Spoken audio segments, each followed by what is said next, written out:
one question that you want me to address here, just from my experience, how I beat this. I call workers' comp the swamp dragon. If you're not constantly beating it over its head, it's going to lurk itself. So that's the intro for Todd to talk about his question, and then I'll jump in on how I addressed it. No, I just asked him, we all get asked, how are we dealing with frivolous, with termination, retaliatory claims?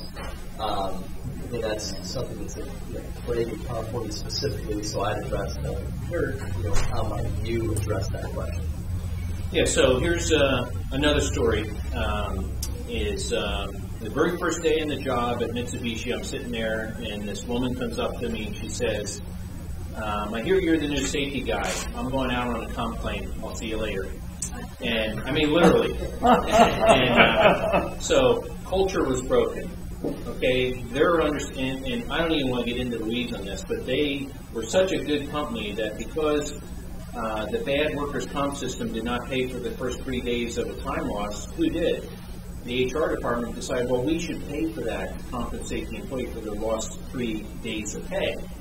And so you heard who I work for, so I fixed that the first day in the job. I fixed that problem after this woman came into me. And, and HR didn't like me much after that, but I wasn't working for HR. I didn't care about that. But the point is you got to fix the culture. So I started this whole thing with my nurse and safety engineer where we hit every shift break. And I had this program that I called Take It to the Employees and Explain How Workers' Comp Works. We would have the manager, the department manager, the supervisors in that meeting, all the employees, and say, hey guys, gals, we're on the same team.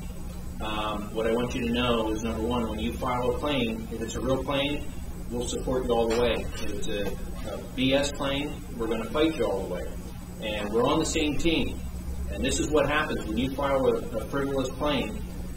It has a dramatic impact on our bottom line. You all want medical benefits and health benefits and vacation pay and blah, blah, blah. And this is how Workers' Comp 101 works. This is why we need you on our team. And you have to have that kind of a conversation with people and be honest with people that this is how it works.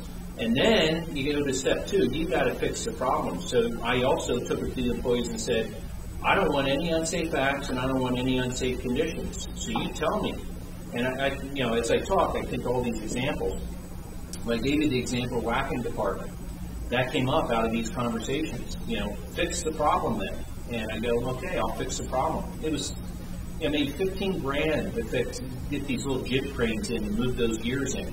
Another issue that came up that I never would have known by even doing a walkthrough, unless I asked an employee.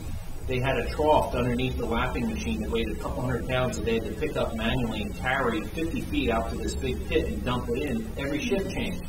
How would you like to do that? Weigh a couple hundred pounds. And so the facilities manager sitting in the meeting, he says, I'll have that fixed tomorrow. We'll put a little pump on there, keep it in suspension, and just pump it out. And it was done. So you start to show the employees that you care and that you're a team, and that's how you fix the problems. And then you fix hiring practices. So reference check, that's why I went through the gap analysis. Reference checking. Our applications put right on there must be a previous supervisor. I pound into my people, reference checking. We still make mistakes. Everybody makes mistakes. So you're going to have those. How do you feel about safety incentives, in that regard? I'll get into that. Okay. Yeah. Okay? Talking about reference checking, SullivanCurtisMonroe has a tool called integrity testing, which is a valuable tool to make certain and requires people that aren't those kind of people that are going to do it properly. I know integrity testing, believe it or not, I moved into this office in Salem, Oregon, and the next door neighbors were integrity testing. So I know those guys. There's all kinds of cool tools out there to do what you can to screen people. But if you see job hoppers, if you see people sitting on the sidelines, they're big red flags, And that mattress manufacturer I gave you the example of, they were bringing people in. It was like a production line of people that they were bringing in to replace the people gone out in time loss. That's what I came into.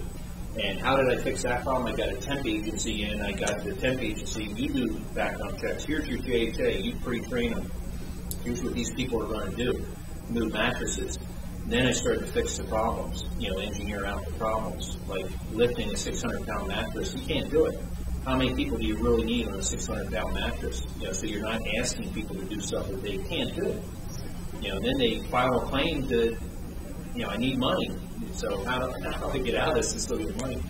You got to look at it at the root, the numerous root causes of an incident. Anyway, so you got SullivanCurtisMonroe, you got the Risk Management Center to drive down TCOR. I think in the sake of time, I'll talk about these and I'll send you this presentation. This is a guy, temp agency, got cited by WSHA, Washington State OSHA, they came in and said you're not doing adequate training, basically no IIPP, APP. And he talks about how he goes into the Risk Management Center, and actually he sent me a note last night looking at how much was driven down his losses compared to industry average. And the thing works. These two folks are construction operations talking about how they use the Risk Management Center. So you're sitting here listening to me blab about the Risk Management Center, these are real people in their position talking about how they deploy it. So listen to them. And Jennifer on the right talks about pre-qual bids. She's talking about IS Network and organizations like that they have to get pre-approved through, and how they use the documentation of my content, SDS track, training track, incident track, to pull all the necessary reports to prove compliancy with IS Network. She has a dial. Okay? So, real quick on compliancy. IIPPs are out there, 54,000. You just talked about one. Here's another one, 200,000. These are the different states requiring IIPPs. The template program doesn't work anymore. If OSHA comes in, let's have a nice conversation with Michael, right? He has a good program. He has all the adjunct programs. That's what you want. His is sitting in a binder. I said, move that binder to my content so you can push it to the employees and have a documentation trail. So when Cal OSHA comes out, you can go, here it all is. Here's the documentation, as opposed to just having a manual. So that's taking it to the electronic phase and using the efficiencies of the risk management system to be able to do that. But you have to, as I said, Fed OSHA's getting into the mix. You have to have a specific program. So once again, self-assessment question. Does your IIPP, this is a critical question. If OSHA comes in, they're going to ask you, where's your IIPP? Have you done a hazard assessment? And if you haven't done like Michael has done, where you have those other adjunct programs, like he mentioned, he has a compliance-based program and hazard communication program. These are what you need to do. They're tied in with the IIPP. The IIPP is just a general safety program. Who does what for safety? Who's responsible, authorized, etc. Then you have to have, based on exposures, those adjunct programs and training. Okay? OSHA stats, 12 workers die every day, 4.1 million injured every year. This is that RAND study that was done. What they found is that real, cutting to the chase here in the sake of time, real IIPPs where they actually push those adjunct programs work. Where they had the old template, Cal OSHA, IIPP years ago, they do not work. They're worthless. But they did a really good study, and you can actually get this. If you're interested, I'll send you the link, and you can read it. It's a good study. So IIPP requirements, 8 sections: responsibility, accountability, communication, hazard assessment has to be done. Have to have a good, solid accident investigation process. All the stuff I've already talked about in the gap analysis. And be able to track your corrective actions, training and instruction, and documentation. So does your IIPP include all these elements? In the next question. And then moving into the Risk Management Center, what you see is all those 8 sections you can comply with using the Risk Management Center. So you have, and I'll go through this in a second here. You have the library and my content to push those policies and trainings to applicable people. Incident track to do near-miss evaluations all the way up through OSHA 300 logs, which OSHA is going to ask for, and be able to share those internally and get a copy into SullivanCurtisMonroe so they can be helping you as a solution provider on the back end. be able to trend losses, track all your training. VBS Track is the hazard assessment tool. So we have all the stuff in there to go in and deploy and build and manage your IITP. Self-assessment. Are you aware of these features of the Risk Management Center? Have you built your IITP into the Risk Management Center? Because you get those efficiencies by doing it. Are you using Incident Track and Training Track? And have you done your hazard assessments and built your JHAs in VBS Track?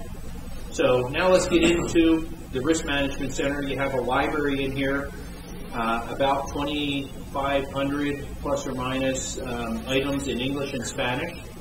And over in the far right, find that little clicker. So whatever you want, so say you want an accident prevention program, you can click on this and then hit the button, add to my content. And this is how you start to build your IITP and all those adjunct programs based upon, and basically the library setup. You have example safety policies, fleet policies, general liability, not insurance policies, safety, risk management focus. Then you have training materials, posters, training shorts, quizzes, links. Everything can be moved over. These are Word or PowerPoint, so you can modify and make them specific to your organization. And then once it's in my content, or like in Michael's case, if he has an IITP that's already dialed, and he says this thing is fine, or your employee manual or HR. We just redid our employee manual, and I assigned it. I had it assigned to everybody in my staff. And it gets pushed out. We get an electronic signature from the employee that they read it, understood it, and all that's documented into the system. And this is how you do that. So this is, in this fictitious account here, this is their My Content. You have the same filing structure, and you can either bring up the document and edit it, or you can actually push it out to the employees and departments and have that electronic signature. This is how you comply. This is how you showcase yourself.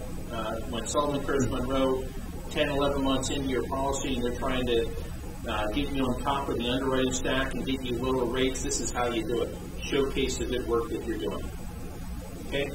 Any to add to that, Randy? Perfect. Many clients have developed their own materials, programs, and all. And so this is also a place where they can park those items that they've created. So everything has one spot to go to. Exactly. Yep. So anything you created on your own, you can put in here too, and then push it to different people. Just one question. Like sometimes we get questions from clients like, "Well, our people aren't all on computers. We're a manufacturing setting. We're around the computer. So how would you tell everyone to overcome that, where they can't push out to the employer level an electronic version?" Yeah, so I'll talk about that in a little bit with some of the training. All of our trainings work on tablets, even an iPhone. I mean, you can get them to work on an iPhone. iPhone's a little bit small. But the new release of the platform is going to be tablet compatible. So, I mean, number one, if you have a computer, it's accessible with internet connection. And then two is any one of these documents you can go in and print and then push out to people, which is the other way around it. And sooner or later, I mean, everybody's going to be, if not already, connected. So. As you were talking, can you send it to their home? To their home computer? Yeah, any email. Yeah. Because we have a lot of folks who don't have computers in their workstation, but they have one at home. Yeah, and then the training, we work with Precision Cast Parts. It's a Fortune 500 company. They don't have employee emails, and they use the heck out of our training track with online trainings. We have built custom online trainings. As telling Michael, we save them. There's a slide in here, $23,000 per session. We convert their PowerPoints into onlines, loaded into the system just for them, and they don't have to shut down production. They don't have to bring in trainers over and over, return over, and that kind of stuff. And they have no employee email, so they hand out dumb terminals, assign them to the people. They take them at their leisure at a break or whatever, and they're and they're done. Are you running into any wage and hour issues? So in that circumstance, you're giving it to them at home. Yeah, so the wage and hour issues are to me, a legitimate issue that you need to be. But they're going to take, so you still have that time of taking the training. So what Precision Passport says, they give them time to take the training at work. So they're not, doing it on their own. Depending on the organization, and if you have like a construction site or something like that, they're out, who knows where. They're taking it whenever. But yeah, wage and hour is always an issue. You can't have people working if you're not paying them, if they're non-exempt. Okay, so the library, we've built these management overview videos. These are all openly accessible in here that you can use to kind of wake up and train your supervisors on different issues, like the new hazard communication standard. We have the globally harmonized system. You can push out a little 5-minute video to all your staff just to say, here's all the stuff that, Cal OSHA comes in, what we could get evaluated for. Make sure that we're dialed with this. We have an Ask the Expert in here that comes into SullivanCurtisMonroe that you can ask any questions, safety, risk management, etc. This thing should be used. We have a very comprehensive HR solution that we just enhanced majorly, and I won't go through everything here, but it has salary benchmarking, it has every state law, code, poster, an employee manual builder, where you can build your employee manual based upon the region of the country that you're in. The salary benchmarking I mentioned has HR management videos built into it, has a performance evaluation tool built into it. Very comprehensive. You would pay on the open market, my understanding is about $1,500 to $1,800 on a per client basis that you get through the relationship with SullivanCurtis. Okay? And then there's a search feature built in here, so say you did the major loss sources and you saw that your injuries were slips, you can type in slip and then you get resources from that SullivanCurtisMonroe may have put in here, or from our library, training materials, policies, etc. Once again, you can move it over to My Content, assign it to people. I was telling Michael as well, we're doing about 200 Succeed universities every year. These are free, open, live webinars on current issues. We did one yesterday in sexual harassment, like I mentioned, heat stress, ladder safety, how to build your IIPP, etc., etc. Incident Track is one of the applications in the system. Does all lines of coverage, and once again, as SullivanCurtisMonroe moves you from carrier to carrier, not every year, but periodically you're going to move. You don't want to lose that historical data. You want to be able to start today by putting your incident data into Incident Track, so you can do training analysis. If you have any kind of frequency whatsoever on auto, GL, workers' comp, etc., you want to get it in here so you can trend it and see those problematic areas, like I said, as part of driving down TCOR.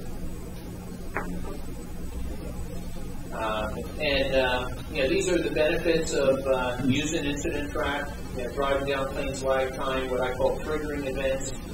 We're building into the system where when you enter an incident, it's going to say, gee whiz, it's a slip. Have you thought of using these tools to push to your employees? So much more interactive. Your data not affected by carrier switch, loss trending, allows you to move proactive with a mitigation approach. Then obviously, Cal OSHA comes in, they're going to ask for what? Your OSHA log. You got to have it current. So this allows you to do it. Once you come in, you can indicate if it's a near miss, or OSHA reportable and/or claim. Pick the state. Builds a wizard. You can do an accident investigation, which is required in the IIPP. So we're giving you a tool to comply. So you have an IIPP. Do you have an incident investigation program that does root cause investigations? You now have the tool to do it. They also want you to track corrective actions, right? So here in investigation portion of Incident Track is a way for you to put the corrective actions in there. Start using it. This is, if you get a Cal OSHA inspector and they want to see, okay, how are you doing this stuff? You can show them. Then you can print the OSHA 300 reports. You can do a trending analysis in here, injury nature, injury source, time of day, repeater, etc. All by putting that data in here. So once you have your major losses and you've identified the problematic areas, what do you do with that data? That's your gold, so to speak, from a TCOR standpoint. So Mitsubishi, wafers, 50 claims in 1 year from wafer shards and fingers. Each one was about $300 to $500 a claim. Driving the mod, that's what was driving our mod. We had stuff literally that if you smelled it, you were dead. Arsenic gas. We had pyrophoric gases, silane, that they hit the air, they explode. But that's not what was driving. That's what I was afraid of coming in the door. But what was driving the mod was little pieces of silicone getting stuck in people's fingers. So this is why you use Incident Track to identify that stuff. How do you fix it?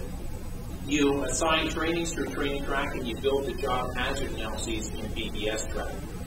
That's how you fix it. So Training Track is a learning management system that allows you to go in there, prevent these types of claims, also helps you comply and showcase to insurers.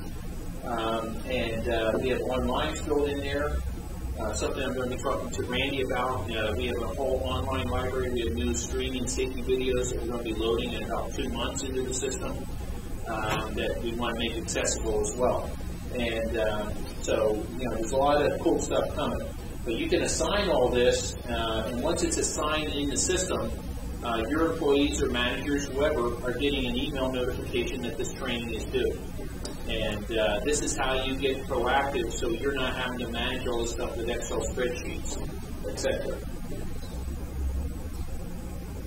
And then, Cal OSHA comes in, or you want to work with SullivanCurtisMonroe and say, look at all the good work we're doing for putting us out to bid for workers' comp or whatever. You can print the necessary reports by employee, by department, etc.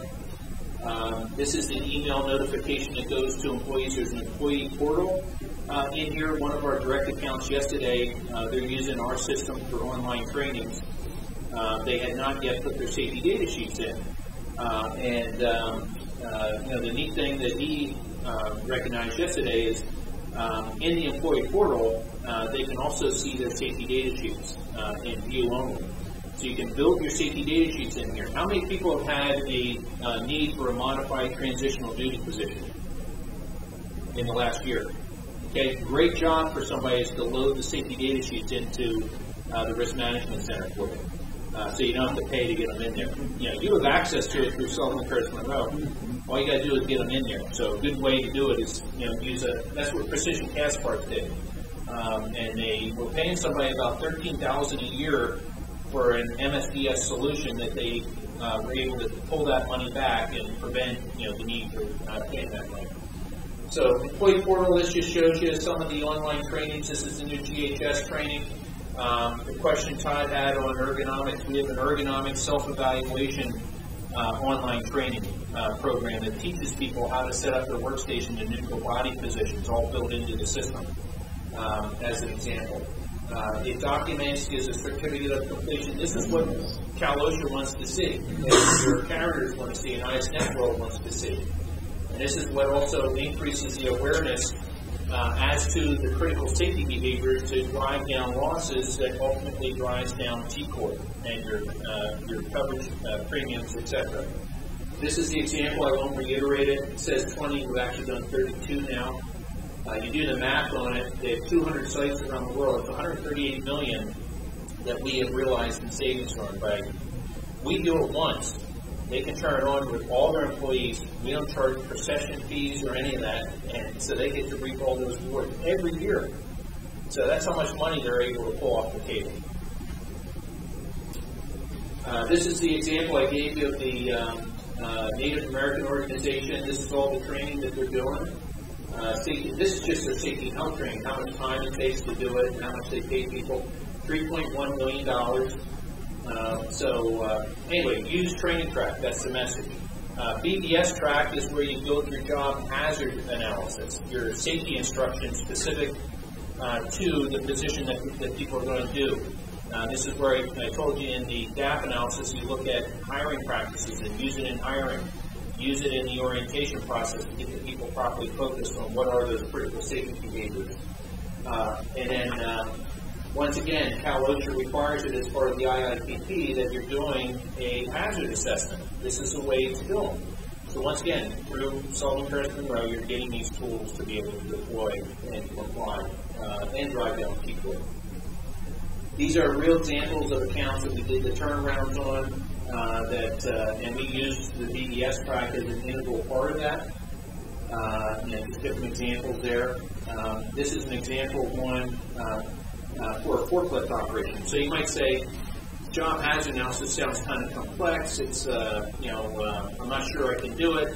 We actually have loaded into BBS track a database. So all you need to do is click on, if your people do forklift operation, you click on forklift operation and it automatically downloads the respective hazard, which is tip over, and all the 29 critical behaviors that we've identified from our consultative years of working out there in the field, like drive with your seatbelt on, know your weight limits, be company certified, don't turn and lift at the same time, blah, blah, blah. All that stuff is automatically downloaded into the system. And then you use it to train people, and then you observe and communicate the results. So the system also has built into it a safety observation. So Todd asked about how do you give an incentive. This is how we focus people when we give a safety recognition.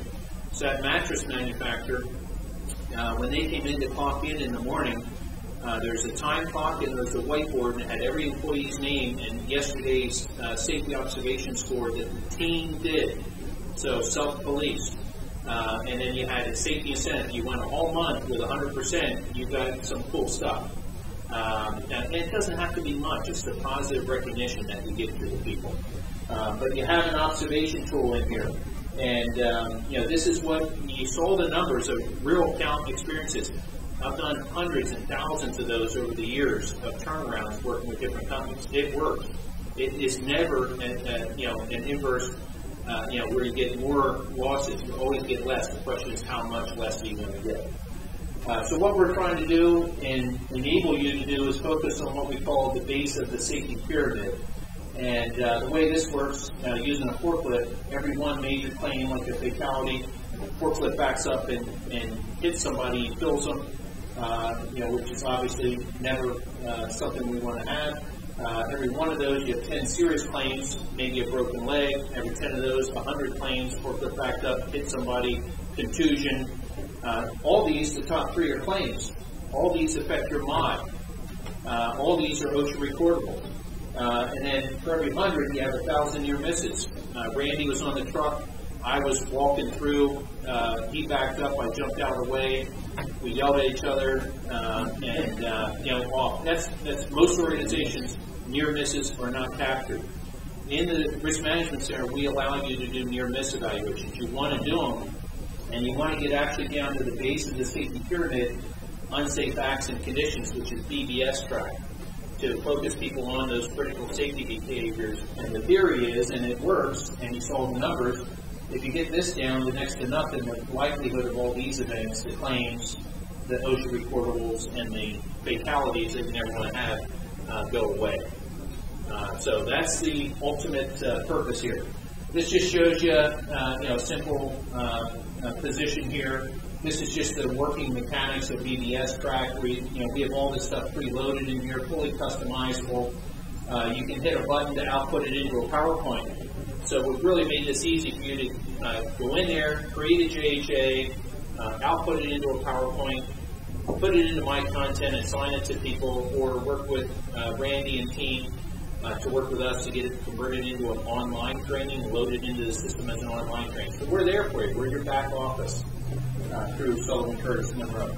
So you can put it into a PowerPoint, and then you can do the safety observations and implement the kind of incentive program that I talked about. And then just the last couple of pieces here, in the sake of time, we have a job description builder that couples with that HR library that has the resource material in it for helping you build your job description. This is wizard-based. This is part of a good, effective TCOR-based program, is to have good, solid job descriptions for proper hiring practices and proper placement of people. Similar to, how do we fix that problem that Todd brought up? This is how you do it. You got to have job descriptions. You have to put people so that, if somebody can't do a job, you need to know that before you put them into the job. cut a long story short. So we have a wizard-based system in here for creating the job descriptions, easy to use. It can also be used for modified duty. You can go in there and resave it, put the restrictions of the doctor for modified transitional duty, have the doctor sign it, attach it to the claims report to get it into the carrier, all through the system. Okay, and then SDS track.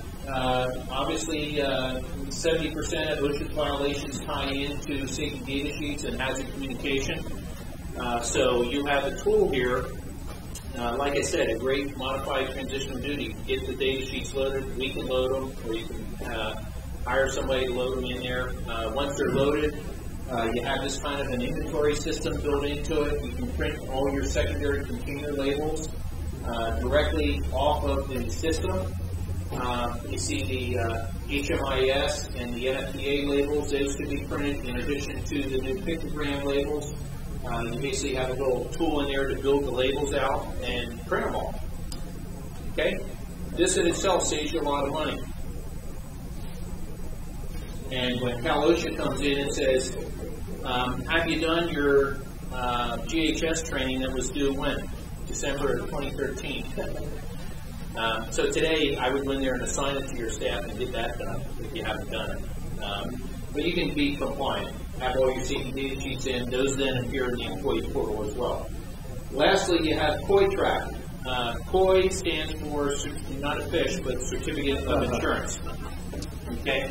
And so, long story short, if you're in the manufacturing sector, we see this real estate, property management, manufacturing, construction. At Mitsubishi, we had a contractor blow a Class 10 clean room. Millions of dollars of product loss just by opening a door that he was not authorized to do. And this was like the first week on the job, and I asked the head of engineering, I said, who's tracking certificates of insurance? Where's the contract for this person with indemnification language and all that kind of stuff spelled out? And they were moving so fast they didn't have a lot of that stuff. So I was then the next day tracking, requesting all these certificates of insurance. Using what? Excel spreadsheets. It doesn't work very long. You have 1,000 certificates of insurance. It's hard to track. So we have built a system in here. You can track all your certificates of insurance. The carriers are going to want to see it. Insurance firms require it. Every loss control survey, they ask the question, are you tracking certificates of insurance? Do you have current ones for your contractors, vendors, suppliers? When I was at the chemical company, we had raw material suppliers that if they screwed up and the product that we gave to customers caused an interruption, a business interruption in one of our clients, who pays for that? Who's responsible? It all goes back up. You have to have and make sure that you have adequate coverage and good, solid contracts. So this is a way to track all that in the system. It automates it. We have the full Accord information built in here. You can also, if all you want to do initially is track expiration dates, by line of coverage, and attach a copy of the certificate of insurance, you can do that. And that's a good minimum, once again, to help SullivanCurtisMonroe package and present you and showcase the good work that you're doing for carriers and for coverage. That ties into TCOR. So start to bring it together here to conclude, because I promised an hour and a half and we're 2 minutes away. You have different compliance packages built in here through the Risk Management Center you can get a handle on that all tie into total cost of risk. And your action items are these red little buttons here. So complete your TCOR. I will get to you in the Excel spreadsheet to do that. Complete your risk assessment, like you saw, the gap analysis, whatever you want to call it. Identify your major loss sources. Where are you having losses? Identify your respective exposures. That also helps you build your IIPP. Specify your needed controls, and then you deploy it through the risk management plan, prioritize it, communicate it, constantly refine it, and then you implement all that through the Risk Management Center. And Risk Management Center, you have incident track. If you have any frequency whatsoever, I would start using it today. Just commit to doing it. Go into the Help and Training Center of the Risk Management Center, learn how to use it. Go through Monday's training first, because that's what we talked about globally. Here's what the Risk Management Center is, here's all the tools, and then register for the different pieces, the different application training. The Succeed University, the webinars that we do, we also talk about how to use the system and how it ties in. And we always provide a self-assessment that I'll provide after this for you as well, to really create a roadmap for how you're going to deploy and prioritize what you're going to take on. But again, use Incident Track, assign needed policies and trainings through my content. If you need, if you're doing orientation training today, work with Randy and team. We can help you in the back end, converting those into online trainings if that's when you're ready to do that. And implement then the BES, the job hazard analysis, to get the needed behaviors, critical behaviors in place. And then you get into the data management piece of it with certificate of insurance management and safety data sheet management to get a handle on that. All this ties back to all those different requirements of TCOR and feed into TCOR. So with that, questions? We're right at 10:30. Great, that's thorough. Ready? You mentioned the Incident Track also on the blog. Yeah, so I was really breezing over stuff. Thanks for bringing that up. So the question, Incident Track. Raise your hand if you have to do an OSHA 300 log. Everybody. Okay, so the wizard in Incident Track, when you're putting in near miss data, the very first slide you come into, it said, is it a near miss, is it an OSHA recordable, and or is it a claim? And you basically just click a couple buttons. If it's an OSHA recordable, the wizard then builds. So once you hit save, after you put the incident data, who, what, where, when, why, it automatically populates into the OSHA 300. And so if Cal OSHA comes in tomorrow, and they want to see that stuff 24/7. And then at the end of the year, you're not fumbling like your taxes, trying to pull all the data together. You have everything where you can just print the summary report. I mean, literally, just click a button to get the summary report to post in February. Okay? The majority of our employees are hazmat commercial drivers. Is there training specific to them? And what I'm thinking of is you have to do it every 3 years. You have to do a refresher course. Is there training available? So the DOT hazmat, the commercial driver CDL training for hazmat cars, we do not have that in there today. We're actually starting to build that now. But they still, from an OSHA, forget the transportation side, which I agree absolutely is a requirement. But from an OSHA standpoint, they need the HazCom training still, separate from the CDL training. So that's in there. So get that done. We're in the process of building a transportation module with those CDL training programs. There's probably 15 courses that we're working on to get into. It's in our queue to get into our online training programs. That's great. We just had a CHP inspection and they've asked a lot of documentation. Yeah, so if you have a course, real quick, if you have a PowerPoint that you're using today, we can convert that. You can take that PowerPoint, load it into my content, and push that to the employees to have them, go through it on their own, and it has a documentation trail. Or you can do the stand-up training, document all that in Training Track. Or you can work with SullivanCurtisMonroe, get that PowerPoint to us, we give you a template, and convert it into an online, load it into the system, and you can have your people take it online, and it has all that's automatically documented in the system. And I think even for that situation, I think too, we can work with the carrier, and they have a lot of those trainings, and so I think what would be good is if we work together and then we can implement, put it into this one so that you have it in one place. Yeah, that's a good point. Yeah, this is a holistic system, and believe me, we understand. You heard my background, I spent most of my years on your side of the table. I know what you need, and we have an aggressive plan to get everything in there. So. Midway through your very interesting presentation, there was a slide about a company with a 3% gross margin. They have a $50,000 uninsured loss that results in a need for 1.6 million in sales to cover. Could you walk through the math a little bit? Yeah, so it's pretty simplistic in that case, and actually it's conservative. I work for a very sales-driven company, and that's a powerful way to get their attention. Yeah, and I'll send you this little, and actually in the Risk Management Center there is that calculator that I talked about for the indirect cost. Yeah, it's a Word document, but it's a calculator. There, that's it. So formula: sales required to cover losses, yearly cost over profit margin. I mean, this is very down and dirty, just to wake up the CEO, CFO. This will. Yeah. And this is where, the expertise SullivanCurtisMonroe, it's not just, this is conservative, like I said. It's actually a lot greater than this, because this does not take into account all the indirect costs. Yeah. This is just a small piece of, just looking at comp and mod impact alone.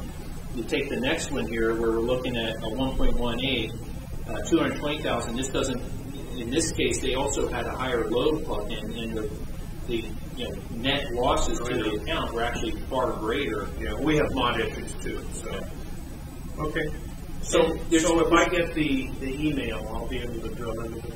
Yes. Okay. Yeah. Thank you. And then there's actually there's software out there that you can plug. I actually created one in an Excel spreadsheet years ago.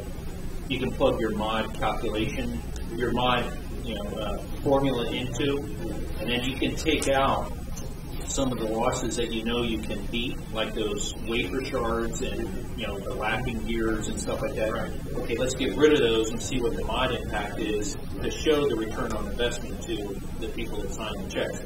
And that's the whole point of this presentation. If you're going to say, I need to fix problems, I need money, Kuchita's-san with Mitsubishi said, not that easy. Yeah. I mean, literally, that's what he said. And I go, well, what do you mean? I have to do it. It's compliance. He said, no, you have to show me return on investment. Yeah. I get it. There you go. Thank you. Any other questions? Feel free to Randy and team have my contact info. So any questions? I will follow up with Randy. I'll give all that stuff, I promise. And a little self-assessment, we call it a discovery, that you can go through that really, and get those back to whoever Randy wants them to come to, because that really helps kind of set the stage for how you're going to deploy this thing. Great. I want to thank Kurt for coming and a terrific presentation today. You're all in different levels of sophistication and involvement in the safety programs that you have, and in the Risk Management Center, what there are options to do something, as he said, very complete and holistic, or if there's just one segment where you'd like to have some help and like to get started. They have a terrific organization. We're a great support as well in terms of working through those things, understanding them. On site, if you like, we'll come out if it's something that you want to do over the phone. If you want to have a presentation for a group of your employees, any way that we can help you at all, we'd love to do that. So thank you all for coming this morning. And you all have Kurt's information. You have Veronica's information, my information, any way that we can help any of you. Please feel free. Thank you. Nicely done. Okay, next.